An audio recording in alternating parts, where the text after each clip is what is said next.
Good day, everyone. This is Angelus Ramos from BSAD Math 3A. Now, in this video, I'm going to discuss the part 2 of final project number 1. Since in part 1, we already complete this table of result, now we're going to investigate whether this geometric model is a group. So, to form a group, we need to satisfy the four fundamental conditions. So, first, the geometric model must be closed and well defined. Second, it is associative. Third, it has an identity element. Four, it has an inverse element for all. Now, let's start investigating the table of result. This table is closed and well defined because, as you can see in the given set of K with an elements of M, A, T, H, E, N, I, K, 1, 3, 5, 7, 9, 11, 13, 15 under the binary operation, all the entry in the table of result are element of the set K. Therefore, this geometric figure is closed and well defined. So now, we're done in condition number 1. Now, let's proceed in condition number 2. Is it associative? To confirm if the table shows associativity, we need to follow some step. First is to rotate the table 180 degree. So let's rotate it. After rotating it, the step 2 will be interchange some column. So let's start with interchanging the position of K and A,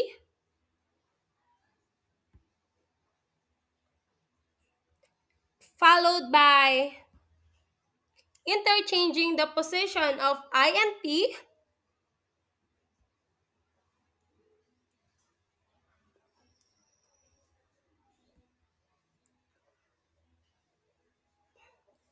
interchanging the position of N and E,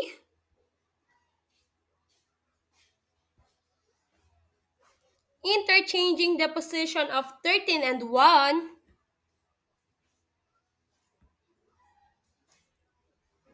interchanging the position of 11 and 3,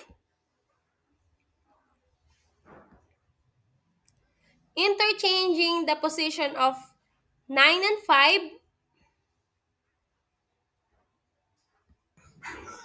now the next step is to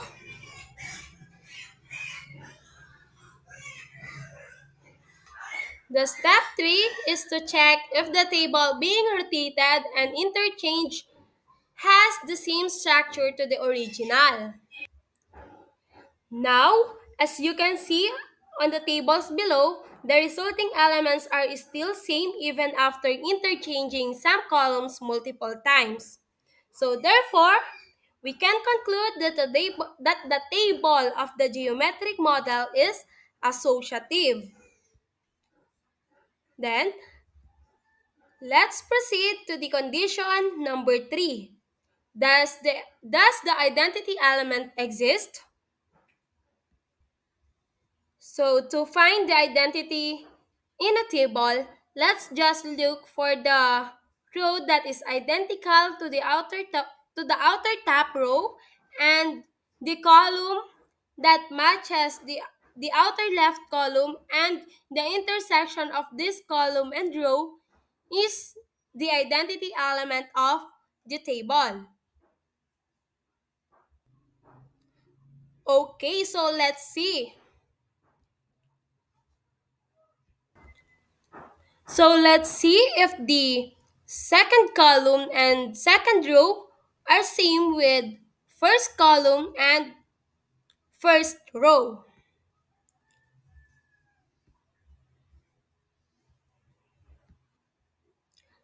So, they are the same. Therefore, the identity element is M.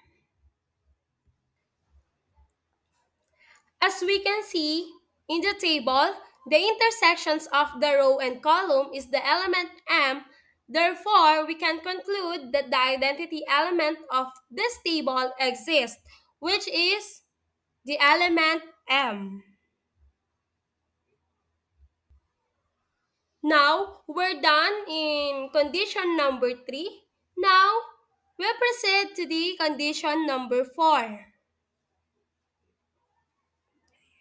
Condition number 4 is that does inverse element exist for all element of K?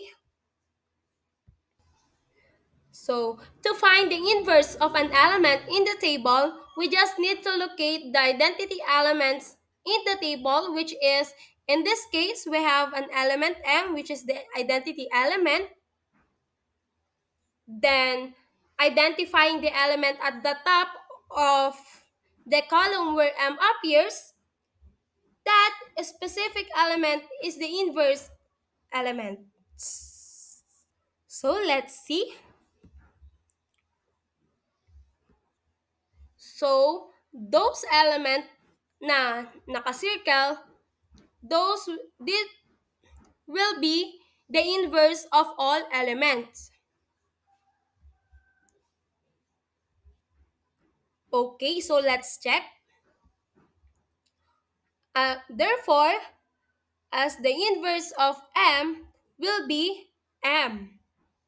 Then, followed by the inverse of A will be K. Then the inverse of T will be I. Then the inverse of H will be N. Then the inverse of E will be E.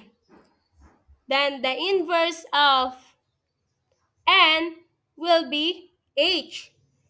Then the inverse of I will be T. Then the inverse of K will be A. Followed by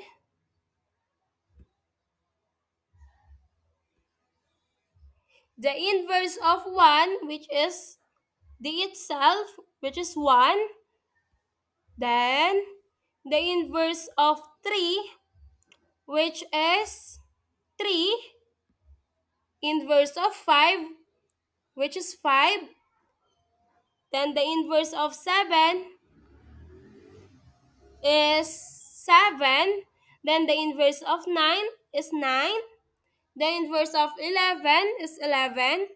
The inverse of 13 is 13. And the inverse of 15 is 15.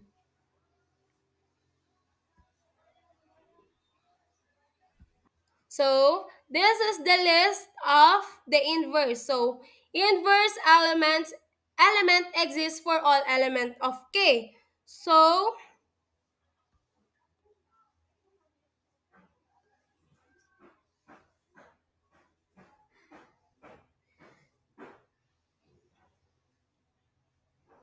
we can conclude that the inverse exists because as you can see, the element located on the outer top of M is the inverse of each respective element in the set of K. Since we already investigate the table, we satisfy the 4 conditions, which is the closed and well defined. It has an associative. Identity elements exist. It has an inverse element. Therefore, we can say that this geometric model is a group. So, that's all for the final project number 1. Thank you.